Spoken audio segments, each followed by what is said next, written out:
Good morning, friends. In the last lecture, we have seen the origins of the organizational cultures. In this particular point, we have seen the American culture as well as we have seen the Japanese culture. What are the codes of ethics in the American culture as well as in the Japanese culture? We have gone through it in detail in the last lecture.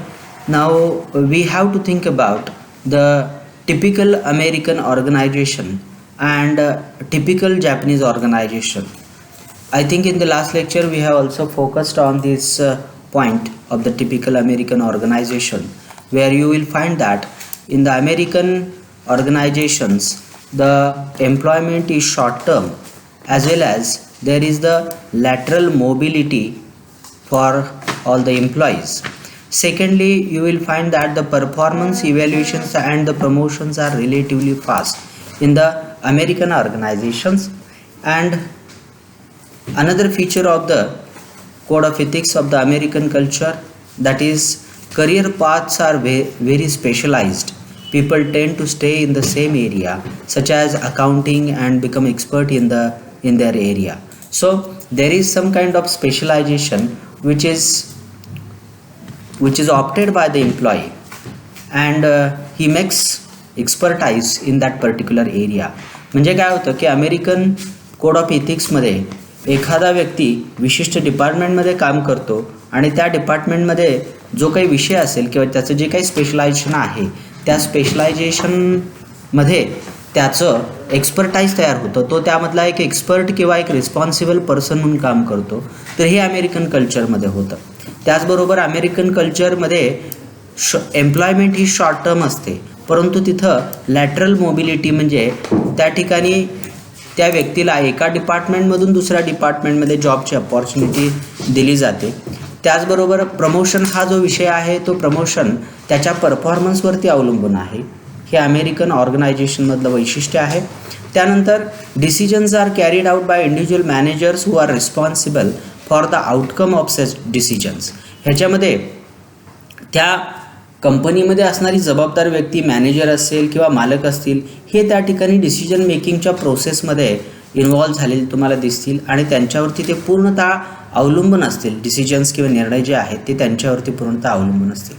The control systems are very explicit via policies, rules and guidelines. सगळ्यात महत्त्वाची गोष्ट कोणती आहे की ह्यामधल्या ज्या system आहेत त्याच्यामध्ये policy किंवा रूल्स आहेत किंवा गाईडलाईन्स तयार करण्याचं काम हे त्या ठिकाणच्या सिस्टीममध्ये गव्हर्न केलं जातं किंवा त्याच्यावरती नियंत्रण ठेवलं जातं.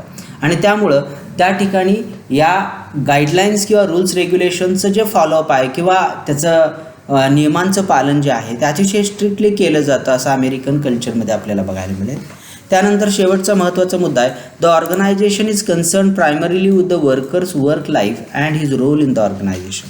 लक्षात ठेवा, वर्करच्या त्याच्या लाईफमध्ये आणि त्याच्या ऑर्गनायझेशनमधल्या रोलवरती त्या ठिकाणी ऑर्गनायझेशनची डेव्हलपमेंट किंवा त्याची जी प्रगती आहे ती अवलंबून आहे असं आपल्याला दिसेल.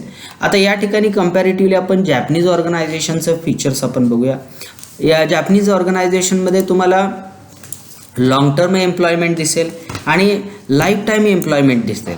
म्हणजे या ठिकाणी कॉन्ट्रॅक्च्युअल बेसिसवरती 5 वर्षासाठी 10 वर्षासाठी एम्प्लॉयमेंट दिली आहे असं तुम्हाला दिसणार नाही, की जे आपल्याला अमेरिकन ऑर्गनायझेशनमध्ये आपल्याला शॉर्ट टर्म एम्प्लॉयमेंट दिसते. ऑन द कॉन्ट्ररी इथं काय आपल्याला लॉंग टर्म एम्प्लॉयमेंट दिसते किंवा अतिशय लाईफ लॉंग अशी म्हणायला काय हरकत नाही, तर अशा पद्धतीची एम्प्लॉयमेंट दिलेली लोकांना दिलेली दिसते.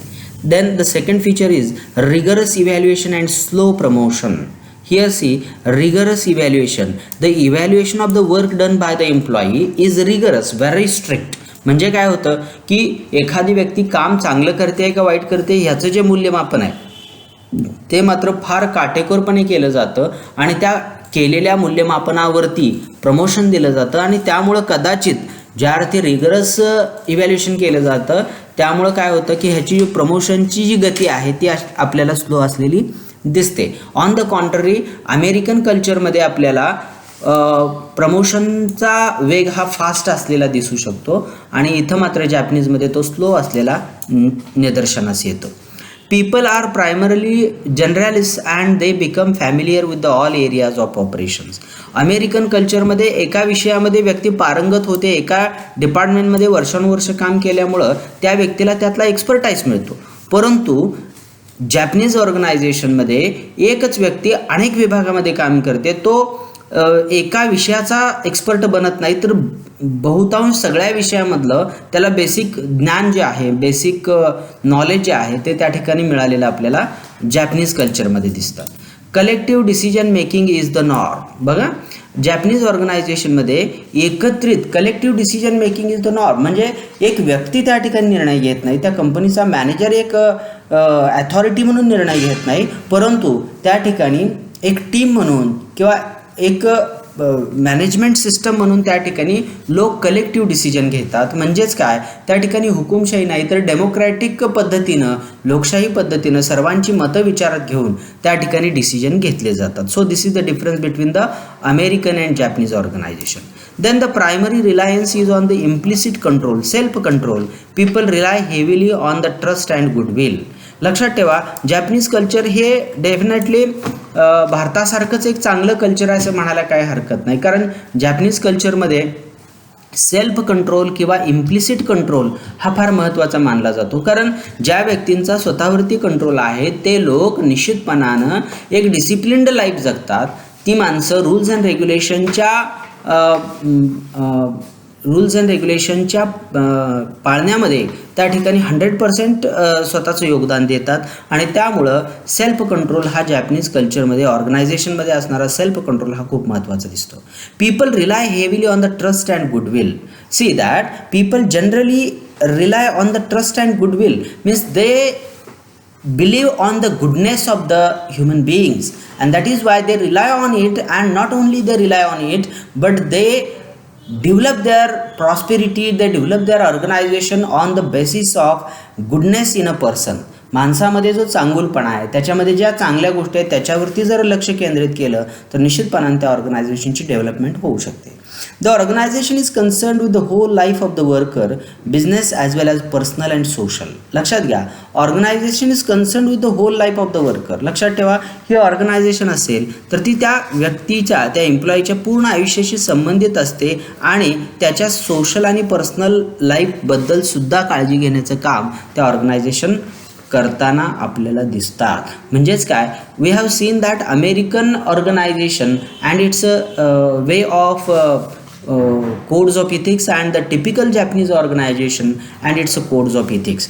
So these are the two different cultures we have seen, and we have also seen the Z theory which is given in the last lecture. At the same time we have to think about the summary of this particular topic. या टॉपिकमध्ये आपण कोणकोणत्या गोष्टी शिकलेलो आहोत याची एक थोडक्यात summary आपण या ठिकाणी बघतो आहोत.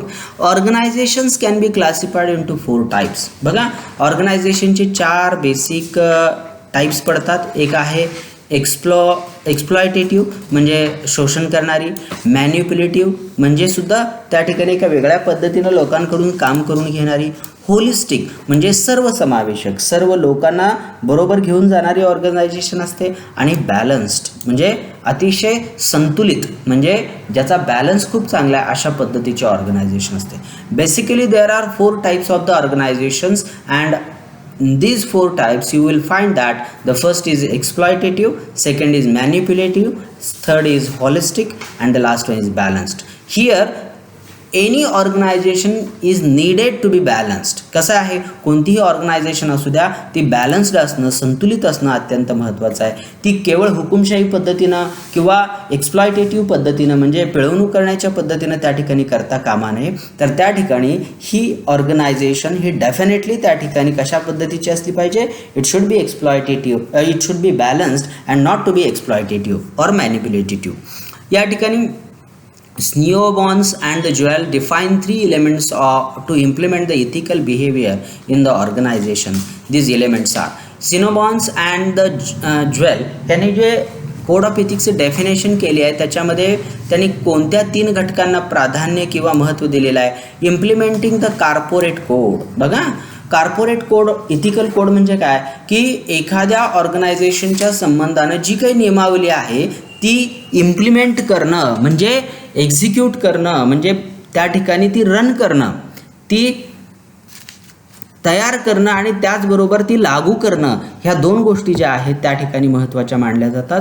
दुसरी महत्त्वाची गोष्ट आहे इंट्रोड्युसिंग ॲन एथिक्स कमिटी. बघा, त्या ऑर्गनायझेशनमध्ये इथिक्स बनवणारी एक कमिटी असली पाहिजे, कारण जी कमिटी इथिक्स बनवते त्या कमिटीला हे कळलं पाहिजे की आपल्या ऑर्गनायझेशनच्या दृष्टिकोनातून कोणत्या पद्धतीची इथिक्स त्या ठिकाणी तयार झाली पाहिजेत किंवा कोणत्या दृष्टिकोनातून जर इथिक्स बनवली गेली तर आपल्या ऑर्गनायझेशनची प्रॉस्पेरिटी होऊ शकते, प्रगती होऊ शकते. ह्या गोष्टींवरती फोकस करणं अत्यंत महत्त्वाचं आहे आणि ते कोड ऑफ इथिक्समध्ये त्या ठिकाणी स्नोबॉर्न्स आणि ज्वेल यांनी या ठिकाणी ह्या 3 घटकांवरती फोकस. तिसरा आहे introducing a management training programme that includes the ethics training. लक्षात घ्या, इथिक्स ट्रेनिंग होणं, एम्प्लॉईजचं इथिक्स ट्रेनिंग घेणं अत्यंत आवश्यक बाब असते, कारण जोपर्यंत तुम्ही एम्प्लॉईजपर्यंत कोणते रूल्स अँड रेग्युलेशन्स फॉलो करायचे हे सांगत नाही तोपर्यंत त्यांनाही कळणार नाही किंवा ते फॉलो केल्यानंतर तुमचा ॲडव्हान्टेज काय आहे आणि डिसॲडव्हान्टेज काय आहे ह्या गोष्टी त्या ठिकाणी लक्ष. फॉर एक्झाम्पल बघा, एखाद्या ऑर्गनायझेशनमध्ये ड्रेस कोड केलेला आहे आणि त्या ड्रेस कोडवरती तो एम्प्लॉई आलेला नाही. सुरुवातीला एकदा त्याला सूचना द्या, 2दा सूचना द्या, पण जर तिसऱ्यांदा तो नियमाचं पालन करत नसेल, ड्रेस कोड फॉलो करत नसेल तर त्याला मिनिमम काही ना काही पैशाच्या स्वरूपात असेल किंवा इतर प्रकारच्या स्वरूपात आहे त्याला फाईन केला गेला पाहिजे. कारण ड्रेस ही अशी गोष्ट आहे की त्या ऑर्गनायझेशनमध्ये ती व्यक्ती ड्रेसवर आल्यानंतर त्याला काम करण्याची त्याची मानसिकता निश्चितपणानं तयार होते.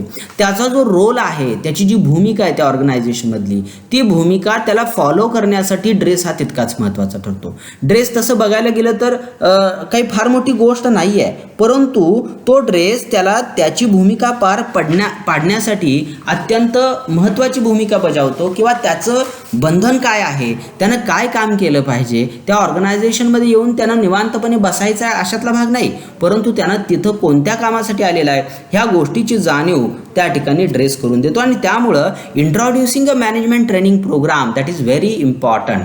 म्हणजे अशा लोकांना ट्रेनिंग देणं गरजेचं आहे की what are the dos and don'ts in the organisation.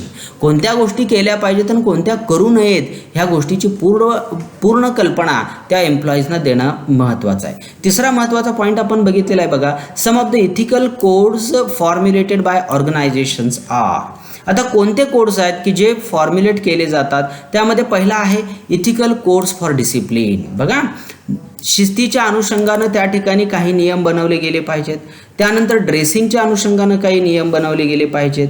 त्यानंतर वाईट शब्दांचा वापर करू नये अशा पद्धतीचा त्या ठिकाणी कोड ऑफ इथिक्स तयार केले गेले पाहिजेत.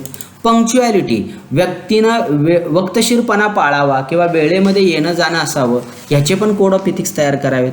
लिगॅलिस्टिक इथिकल कोड म्हणजे काही जे लीगल किंवा नैतिक पद्धतीचे जे काही कोड्स आहेत त्याचं पण त्या ठिकाणी निर्मिती केली गेली पाहिजे. तर अशा पद्धतीने आपण काय केलेलं आहे, मागच्या या टॉपिकमध्ये ह्या 3 महत्त्वाच्या पॉईंट्सवरती फोकस केलेला आहे. चौथा पॉईंट आहे a business value refers to a set of the beliefs pursued by an organization. Business values like customer satisfaction, enthusiastic teamwork, and state-of-the-art provision for the production are some of the commonly pursued values by the several organizations. Some guidelines for managing the ethics in organizations are. आता या ठिकाणी काही guidelines आहेत बघा, जे code of ethics ऑर्गनायझेशनमध्ये manage करण्यासाठी उपयोगी पडू शकतात. त्यातली पहिली गाईडलाईन आहे identify ethics management as a process. लक्षात ठेवा, इथिक्स मॅनेजमेंट ही एक प्रोसेस आहे, ही एक सिस्टीम आहे, ही एक प्रक्रिया आहे, हे पहिल्यांदा ओळख करून घ्या. दुसरी महत्त्वाची गोष्ट आहे use ethics programme to manage the behaviour in organisation. Ethics प्रोग्रामचा वापर तुमच्या ऑर्गनायझेशनमध्ये असणाऱ्या एम्प्लॉईचं बिहेवियर कंट्रोल करण्यासाठी, नियंत्रित करण्यासाठी किंवा त्याचं व्यवस्थापन करण्यासाठी या कोड ऑफ इथिक्सचा किंवा कोड ऑफ इथिक्सच्या प्रोग्रामचा त्या ठिकाणी वापर करा. Avoid ethical dilemma. बऱ्याच वेळा to be or not to be असा प्रॉब्लेम असतो, हे करावं का ते करावं, हा पार्ट बरोबर आहे का तो पार्ट बरोबर आहे, अशा पद्धतीचा इथिकल डिलेमा तयार होत असतो. So one should not fall in the ethical dilemma, one should avoid the ethical dilemma. There should be proper clarity in the ethics guidelines and ethics codes, and that will help the employee to understand what is good and what is bad, what is right and what is wrong. Combine ethics management with the other management practices. लक्षात ठेवा, तुमचे जे ethics आहेत, ethics management आहे, ते इतर management बरोबर compare करा, कॉन्ट्रास्ट करा. What are the good points in your ethics and what are the good points in other organizations. You have to compare them and accept the good things from the other managements. लक्षात ठेवा, इतर जी काही व्यवस्थापना असतात त्यांच्यातून चांगल्या पद्धतीच्या गोष्टी तुम्ही ॲक्सेप्ट करा किंवा चांगल्या पद्धतीच्या गोष्टी तुम्ही स्वीकारा, जेणेकरून तुमच्या कोड ऑफ इथिक्समध्ये एक चांगल्या पद्धतीची गुणवत्ता तयार होऊ शकते. पुढचा महत्त्वाचा पॉईंट आहे, develop ethics management programmes using cross functional teams. लक्षात ठेवा, हा जो प्रोग्राम तुमच्या इन्स्टिट्यूटमध्ये ऑर्गनायझेशनमध्ये चालवायचा आहे तो क्रॉस फंक्शनल टीम्स, म्हणजे एका टीमनंच ट्रेनिंग द्यायचं नाही आहे, तर बाहेरच्या लोकांना ते कोड ऑफ इथिक्सचा प्रोग्राम रन करण्यासाठी त्यांना तुमच्या एम्प्लॉईजना ट्रेनिंग देण्यासाठी त्या ठिकाणी आणलं पाहिजे. आणि सगळ्यात शेवटचा मुद्दा आहे व्हॅल्यू मेंटेनन्स. लक्षात ठेवा, प्रत्येक ऑर्गनायझेशनची एक व्हॅल्यू सिस्टम असली पाहिजे, मूल्यावर्धित त्या ठिकाणी एक रचना असली पाहिजे की जी मूल्य तुमच्या ऑर्गनायझेशनच्या दृष्टिकोनातून अत्यंत महत्त्वाची आहेत आणि ती त्या ठिकाणी त्याचं वर्धन करणं, त्याची वाढ करणं आणि त्याचा विकास करणं हे अत्यंत महत्त्वाचं ठरतं. So these are the very important points which we have to think very deeply in concern with the organisational ethics. So friends, in this lecture we have seen the comparison between American code of ethics as well as we have seen the summary of the topic, where we have seen the different classifications of the organization, then definition and the important elements of the code of ethics. Then we have seen some of the ethical codes formulated by the organizations. Then we have seen the guidelines for managing the ethics in the organization. So these are the 5 important points in this particular topic. So I would like to declare that this topic is over and you have to go through the content of this particular topic. You go through the videos rigorously and make the points, write down the points which are given in this particular topic. And if there is any doubt, you can call me or you can ask me on my WhatsApp.